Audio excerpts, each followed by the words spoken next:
Pensemos en una situación bastante peculiar, pero que, a ver, toca fibras con las que es muy fácil identificarse. A ver, cuéntame. Imagina a una competidora feroz, o sea, alguien con una capacidad asombrosa para enfrentar los retos físicos más extremos. Ajá. De llevar su cuerpo hasta el límite absoluto y de soportar condiciones de estrés, hambre y cansancio que harían que, pues, la inmensa mayoría de las personas tiraran la toalla el primer día. Sí, claro. Atletas que tienen una fuerza mental y física verdaderamente de acero. Y todo esto frente a millones de espectadores. Exactamente.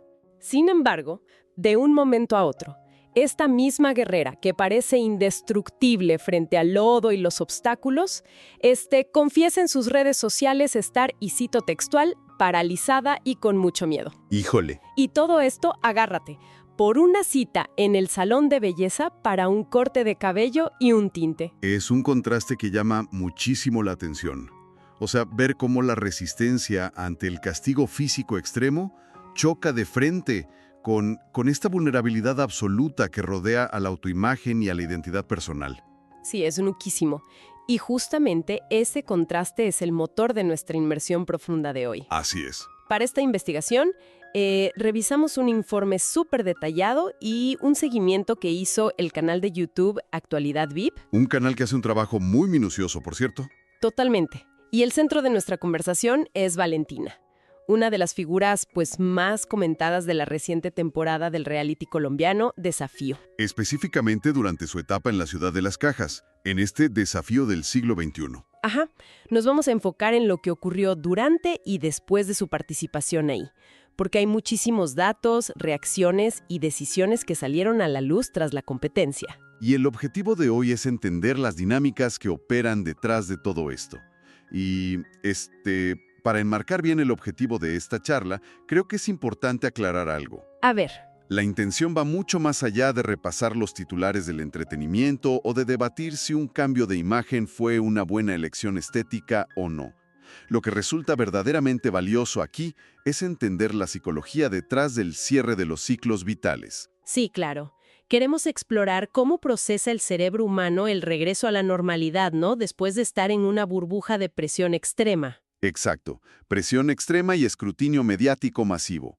Vamos a observar cómo la gestión del dinero, las alianzas estratégicas en situaciones límite y la reconstrucción de la identidad son piezas clave en esta transición. Pero bueno, antes de entrar de lleno a los detalles, es vital establecer la regla de oro bajo la cual operamos en este espacio. Siempre. Fundamental. Vamos a observar los hechos documentados en nuestras fuentes para comprender el fenómeno social y psicológico.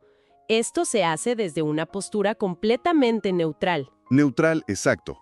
Sin emitir ninguna clase de juicio de valor sobre las decisiones de los participantes. No calificamos si actuaron bien o mal. Así es un ejercicio de observación pura. Bueno, entonces vamos a desglosar esto paso a paso. Todo arranca con una maniobra en redes sociales que resulta, la verdad, bastante astuta. Muy astuta. Revisando el material, vemos que Valentina, quien tiene una comunidad de casi 700,000 seguidores en Instagram, pues no simplemente sube una foto con su nueva imagen y ya. No, eso hubiera sido desperdiciar el momento. Totalmente. Ella opta por construir una narrativa de suspenso. Publica primero una fotografía en blanco y negro. Ajá. Se le ve sentada en la silla del salón de belleza, con el cabello empapelado, esperando que los químicos hagan efecto. Y no añade mayores pistas. Es solo esta imagen monocromática que, obvio, enciende la especulación de inmediato. Y es que el uso del blanco y negro en la narrativa digital contemporánea rara vez es un accidente. Desde una perspectiva de comunicación, o sea, el filtro monocromático, oculta la variable exacta que la audiencia está buscando. El color. Exacto, el color. Al crear este vacío de información visual, pues se obliga a la audiencia a involucrarse activamente. Es una manera muy efectiva de señalar que se avecina una transformación importante sin revelar el clímax. Y la mente de quienes observan trabaja horas extras. Totalmente. Durante ese tiempo la gente imagina desde un cambio radical hasta un ajuste menor. Mantiene la atención secuestrada de una manera muy efectiva. Se te tiene ahí refrescando la pantalla. Y esa tensión ciertamente tuvo su recompensa visual unas horas después. Viene la gran revelación en su perfil y el resultado es que optó por un balayage en tonos bastante claros. que es un cambio muy notorio. Muy notorio. Y para quienes tal vez no estén tan familiarizados con el término, el balayage es básicamente una técnica donde se hace una especie de barrido en el cabello. Se mantiene la raíz natural, ¿no? Exacto, la raíz se queda más oscura y se va aclarando gradualmente hacia las puntas. Da un efecto súper luminoso. Las fuentes coinciden en que este estilo le ilumina el rostro y le da un aspecto renovado, muy alejado de la imagen exhausta que proyectaba en el reality. Que es precisamente lo que buscaba. Pero aquí es donde me detengo. Porque al compartir esta imagen final, la frase que elige usar para describir su estado emocional es que estaba paralizada y con mucho miedo. Y a ver, vamos a desempacar esto. Ese es el punto medular de todo. Lo fascinante aquí es preguntarnos por qué una modificación estética que millones de personas se hacen todos los días puede detonar un nivel de ansiedad tan alto. Al grado de decir paralizada. Sí, para comprenderlo tenemos que contextualizar la experiencia de la que venía saliendo. En un entorno de reality de supervivencia, los participantes pierden el control casi total sobre su autonomía básica. Claro, les dicen a qué hora comer, qué ponerse. Exactamente. Alguien más dicta sus horarios, su ropa, y no tienen acceso a sus herramientas de cuidado personal. Su cuerpo deja de pertenecerles del todo y se convierte en una herramienta pública. Fíjate que nunca lo había pensado así. El cabello era quizás la única variable que ella podía alterar casi de inmediato para marcar una línea divisoria entre el durante y el después. Es la primera herramienta de autonomía que recupera. Pero aún así me llama la atención el nivel de temor. O sea, saltar de plataformas gigantescas, enfrentarse a lesiones, no la frenaba. Pero un proceso de decoloración sí. Parece un poco desproporcionado, ¿no crees? Parece desproporcionado si lo vemos solo como un trámite de salón. Pero el riesgo aquí no es físico, es un riesgo identitario. El miedo no es al peróxido, sino al peso simbólico de lo que ese cambio representa. ¡Wow! ¿Ok? Al salir de esa burbuja donde millones la conocieron en su versión más vulnerable y desgastada, cambiar su cabello es el primer gran acto de reclamar soberanía sobre su propia narrativa. Es presentar al mundo la nueva versión post-tormenta. Exacto.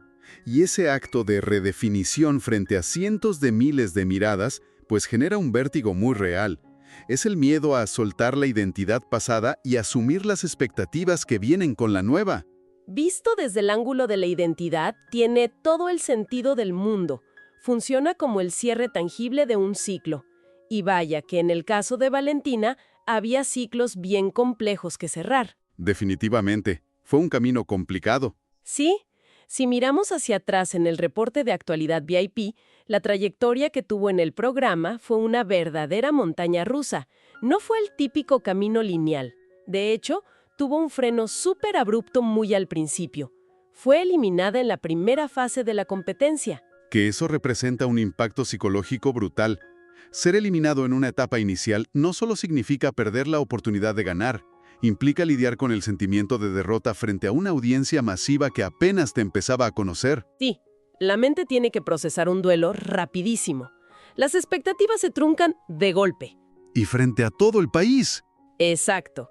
Pero luego la narrativa da un giro de 180 grados. El reality tiene esta mecánica de traer refuerzos. Y de pronto, ella es convocada para regresar en la etapa crucial de la ciudad de las cajas. Una segunda oportunidad caída del cielo. Y no regresa de cualquier forma. Vuelve específicamente como el refuerzo del participante conocido como Rata. Se acoplan y forman una dupla que demostró una sinergia operativa y física que nadie anticipaba. Fueron la sorpresa de esa etapa. Totalmente. Contra todos los pronósticos, terminan llevándose la victoria en esa primera parte de la gran final. Pasa de empacar sus cosas en la semana 1 a levantar los brazos en la etapa culminante. Es una estructura narrativa magnética. Apela a la resiliencia pura. Es caer, asimilar el golpe y tener la capacidad de volver a rendir al máximo nivel. Pero lo que hace que este regreso sea objeto de tanto análisis no es solo la gloria deportiva. No, para nada.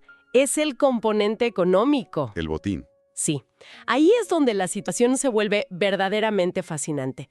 El premio por asegurar esa victoria fue de 600 millones de pesos. Una cantidad que altera la vida de cualquiera.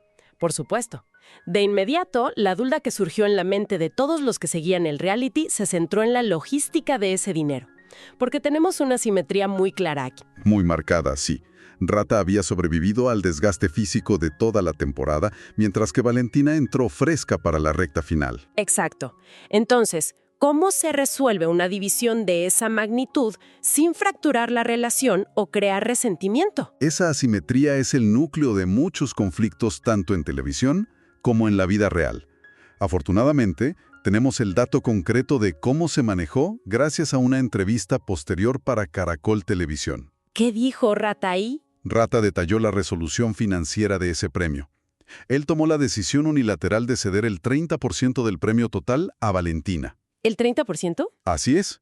Traduciendo los porcentajes a cifras reales, estamos hablando de aproximadamente 180 millones de pesos para ella, otorgados como un reconocimiento directo a su papel instrumental en asegurar esa victoria. 180 millones de pesos por llegar en la recta final y ayudar a cruzar la meta. Es una cifra súper considerable. Muy considerable. Y esto es una excelente invitación para quienes nos escuchan a reflexionar sobre sus propios entornos, porque es una dinámica que ocurre constantemente en el mundo corporativo. A ver, ¿cómo lo conectas con lo corporativo? Pensemos en el desarrollo de un proyecto en una empresa. Hay un equipo base que trabaja de manera incansable durante 10 meses. Lidian con el estrés, los errores iniciales, arman toda la estructura principal. Pero en el mes 11, el proyecto se estanca. Se atora por completo. Sí, entonces deciden traer a un consultor especializado, alguien fresco que en solo 4 semanas destraba el problema, aporta la pieza clave y logra que el proyecto se venda por una suma millonaria. ¿Cómo divides el mérito ahí? Claro, ese especialista no estuvo en las madrugadas de los primeros 10 meses, así que reclamar la mitad del crédito parecería totalmente desproporcionado. Exacto. Pero al mismo tiempo, sin su intervención exacta en el momento de mayor presión, el trabajo de esos 10 meses no habría servido de nada. No le puedes dar solo un bono simbólico y ya. No puedes. Y por eso el 30% en este escenario del reality demuestra un entendimiento muy maduro de la valoración del esfuerzo. Rata reconoció que su desgaste a largo plazo le otorgaba la mayor parte del capital. Su antigüedad en el dólar, por decirlo de alguna forma. Sí, pero también entendió el concepto del valor marginal aportado. El esfuerzo de Valentina, aunque más corto en duración, tuvo un valor marginal altísimo. Fue la diferencia exacta entre ganar o perder esos 600 millones. Es una forma muy inteligente de verlo. Y según los reportes de Actualidad VIP, esta resolución fue súper aplaudida por la comunidad de seguidores. La percibieron como una decisión ética y justa. Una forma justa de reconocer el esfuerzo. Y esa percepción de justicia, de alguna manera, cierra el capítulo del reality y abre la puerta a lo que viene después. Porque claro, con 180 millones y un cambio de imagen, pues la vida sigue. Hay que construir el futuro. ¡Exacto! Las fuentes nos dan un panorama de cómo se reconfiguran sus vidas tras apagar los reflectores. En el caso de Valentina, los reportes indican que está canalizando su energía hacia su faceta de emprendedora. Está levantando proyectos personales. Aprovechando el momento. Sí, y un detalle muy humano es que no ha cortado de tajo con su pasado reciente. Se sabe que mantiene un vínculo cercano con excompañeros. Específicamente, se le ha visto conviviendo con Isa y Jero. Lo cual es un patrón súper habitual tras eventos de alta intensidad. Las personas que atraviesan una experiencia límite suelen formar lazos que son muy difíciles de replicar en el día a día. Comparten un trauma que nadie externo comprende totalmente. Buscar apoyo en los que estuvieron en la misma trinchera. Exactamente. Es una forma natural de anclarse a la realidad mientras exploras el camino del emprendimiento, que por sí solo ya es un entorno de altísima presión. Y hablando de alta presión, el camino que eligió Rata es bastante revelador. El informe subraya que él se metió de lleno al mundo del OCR. Las carreras de obstáculos. Sí, por sus siglas en inglés. Son competencias deportivas brutalmente exigentes. Tienes que correr por lodo, escalar muros, cargar pesos extremos, trepar cuerdas, llevar el cuerpo al fallo muscular. De vuelta a las condiciones extremas. Exacto, pero el detalle que realmente destaca aquí es quienes lo acompañan. Resulta que en estas competencias se ha reencontrado de manera recurrente con otros exparticipantes. La fuente menciona una lista extensa. A ver, la tengo por aquí. Potro, Daisy, María C., Lucho, Valkyria, Julio y Sensei. Todos coincidiendo nuevamente en las pistas de lodo. Ese detalle abre una ventana fascinante hacia la neurología del estrés. Cuéntame más de eso. Cuando un individuo somete su sistema nervioso a niveles de adrenalina, cortisol y exigencia física tan altos durante tanto tiempo, el cuerpo se adapta a esa línea base de supervivencia. Se acostumbra a la adrenalina. Sí, y no existe un interruptor mágico que apague esa hiperactividad en el momento en que se entrega el trofeo y regresan a casa. El sistema nervioso sigue buscando esa intensidad. Claro, es como si el cuerpo estuviera acelerado a fondo en una autopista y de repente lo pusieran en punto muerto en pleno tráfico de la ciudad. El motor sigue revolucionado buscando por dónde salir. Es una analogía muy precisa. Esa necesidad de recalibrar el sistema nervioso explica por qué tantos terminan en disciplinas como el OCR. Les proporcionan un entorno controlado donde pueden liberar esa energía residual. Replican las condiciones del reality, pero a menor escala. Y el hecho de que lo hagan rodeados de Potro, Valkyria, Sensei y los demás demuestra que están creando un ecosistema seguro. Exacto, un ecosistema de transición. Empujan sus límites bajo sus propias reglas, ya sin el ojo de la cámara juzgando. Y si conectamos esto con el panorama general, vemos dos mecanismos de adaptación distintos. Rata busca drenar la energía física con más competencia extrema, y Valentina busca canalizarla hacia el control de su imagen personal y la creación de negocios. Resulta increíble cómo todos los datos de esta investigación se entrelazan. O sea, iniciamos hablando sobre la expectación que genera una simple foto desde la silla de un estilista, y eso nos permitió desglosar conceptos bastante profundos. Muy profundos. La historia de un reality nunca termina en la final. Continúa en la forma en que rediseñan su vida. Claro, analizamos la resiliencia psicológica para volver a competir después de un rechazo.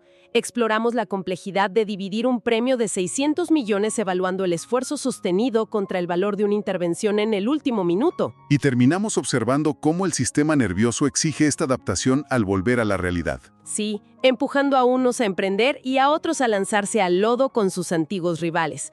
¡Qué inmersión tan completa! Toda esta suma de comportamientos nos deja con una ironía humana que es increíble. Es notable observar la capacidad de alguien para sobrevivir al dolor físico, la deshidratación y el escrutinio de millones sin titubear.